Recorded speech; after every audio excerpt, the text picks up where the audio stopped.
One of the strongest, if not most powerful emotion is love, and love, if not nurtured, will wither on the vine and die.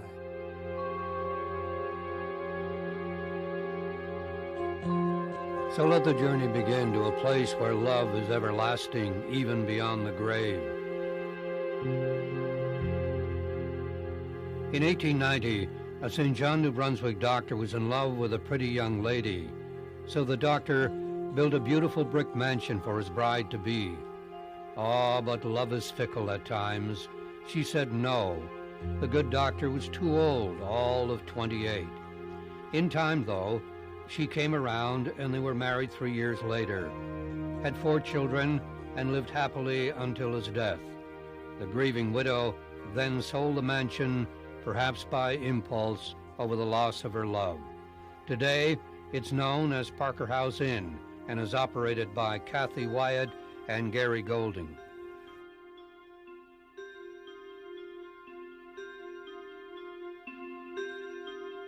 Besides the regular guests, these innkeepers believe they have a non-paying guest, not in the flesh, but in spirit.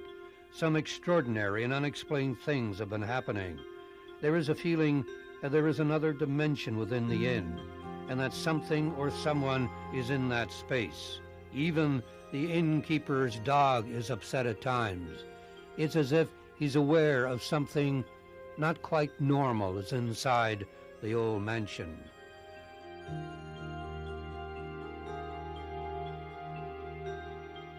According to Kathy Wyatt, it all started with a spinning wheel that was once the property of the original owner. Well, 3 days after we had bought the house, Gary, his 2 sisters, and I were sitting in the den, and his niece was in the kitchen. At that time, we didn't know where she was, but we were sitting there chatting after a long day of cleaning and getting the house ready, and the spinning wheel by itself started turning, probably for 10 seconds, about 15 revolutions, and Gary automatically thought that it was Melissa, his niece. So he called Melissa, and instead of coming out from behind the spinning wheel, she came out of the kitchen.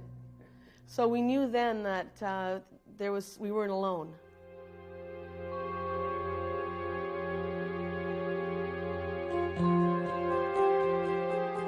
And there are other incidents that are baffling, difficult to explain. My mother was here over Christmas, and she was staying in room 1, which was what we understand to be the nursery. And she was sleeping one night, and it was as if someone sat on the edge of the bed, and the weight of that person brought her body towards whoever was or whatever was sitting on the bed, and she automatically thought that it was one of us that had come up to say goodnight or to see her, and she automatically turned on the light, and nobody was there. And when she went to her door of the room, and the stairway being as it is, you can see right down the circular stairway, nobody was leaving the room. So she knew that that none of us were with her. So that was a little unsettling for her. There's definitely something here. It's a feeling that besides us humans, there's a presence in the house. Ghosts are creatures of habit. They like to stay close to familiar haunts. Perhaps that's why this particular spirit prefers the stately old mansion. We're never alone here. I could stay here by myself at night, and I'd never feel alone. Oh, there's something with me, but it's a safe something.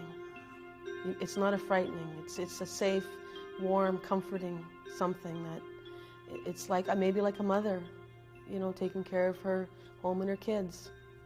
So the next time you're walking or driving by 71 Sydney Street in St. John, it would be wise to remember that all things are not what they appear to be. For Maritime Mysteries, I'm Bill Jessome.